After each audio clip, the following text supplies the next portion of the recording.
Oh, it's you again. Okay, now that we're here, let's talk. My name is Elgin-Bolling, your creative caricature marketing and consultant, and, well, I don't know who you are, but how you doing? Anyway, today, I'm going to continue with a subject that I touched on in an earlier video, and it dealt with don't draw the face, draw the personality, and you'll get the likeness. Okay, and I just wanted to expand a little more on that and tell you how you can get a likeness, very, very easily by drawing the personality. So I'm just going a little bit more into that. Before, when I spoke, I talked about looking at little subtle things that a person's face does in terms of expressions, the way they tilt their head, the way they might cock an eyebrow, the way they might smirk. Everybody's face does some little subtle gesture all the time, okay? Everybody's face, okay?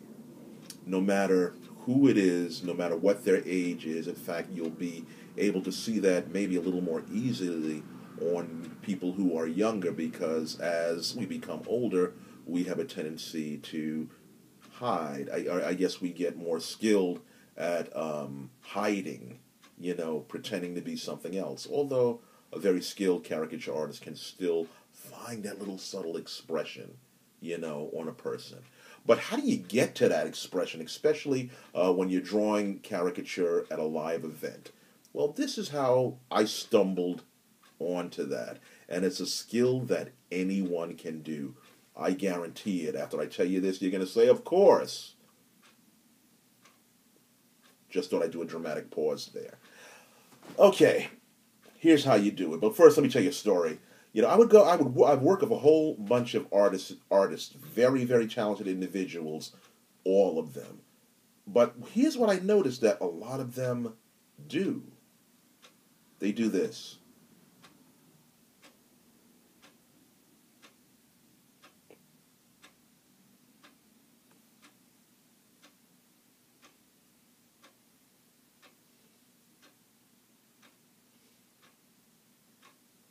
Doesn't that make you uncomfortable? Here you are at a party. A total stranger is sitting across from you, looking at you, staring at you, evaluating you. And when I say looking at you, I mean really looking at you. Looking at your every nuance, your every flaw. They notice whether you've got a booger in your nose, whether you've got, spaghetti between your teeth, everything. And they're just staring at you, drawing, making notes. It's enough to make anyone feel uncomfortable. And what happens as a result of that? Well, when somebody stares at you like that, you might fidget, you might get nervous, or you'll do this back at them. You'll play poker. I've seen it happen hundreds, thousands of times. I've been drawing a lot of years. I've seen it happen hundreds, if not thousands of times, where there's this kind of little crazy staring contest that goes on between the artist, and the subject, and the artist rips out the picture, shows it to the subject, and it looks like them, but it doesn't look like them. It's totally sucked out of personality, totally void of personality, for the most part. And the person kind of looks at the picture and says, yeah, all right, thank you, and doesn't really look like me. And it all goes back to not capturing the personality. Now, again, how do you do that? Well, I'll tell you how I do that, and it's very easy for anyone to do. Like I said, everybody's face does something. Even a little expression I just did, I do it all the time.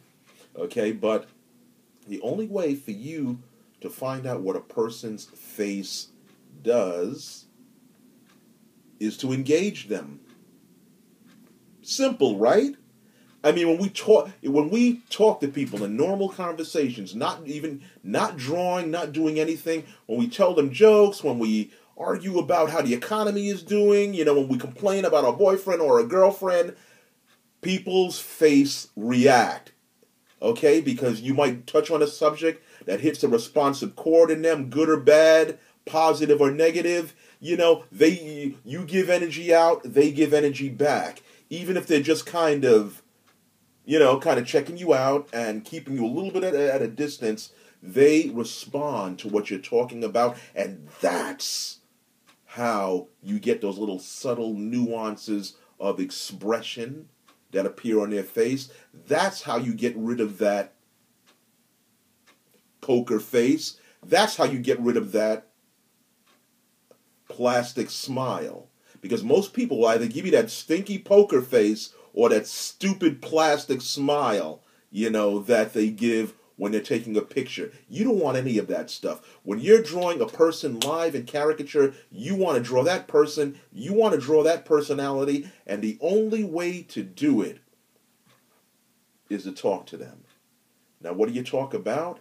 We're going to have to cover that, in another video, but I will tell you this, something that I've discovered, that if you don't like people, if you're not genuinely interested in people, in what they have to say and who they are and where they've been and why they do what they do and why they're at the party and, oh my God, why is your hair fixed like that? You're never going to make a connection, okay? So what you want to do every time you sit down with a person, forget about your stupid joke. If you're a comedian, tell jokes, all right?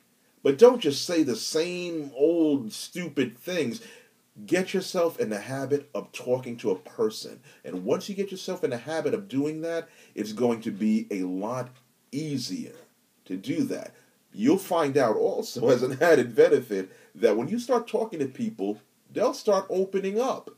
And they'll just, kind of reveal, a lot of things, about themselves that you otherwise wouldn't know. Okay? And most of all, you'll get that personality. And that's the main thing that you want to draw. So, again, my name is Elgin Subwaysurfer Bolling, your creative caricature marketing consultant. And I'm giving away the secrets.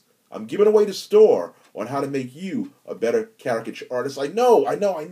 It's going to put me out of business. Maybe. But I'm willing to give these secrets to you. Okay? So happy drawing. Take care.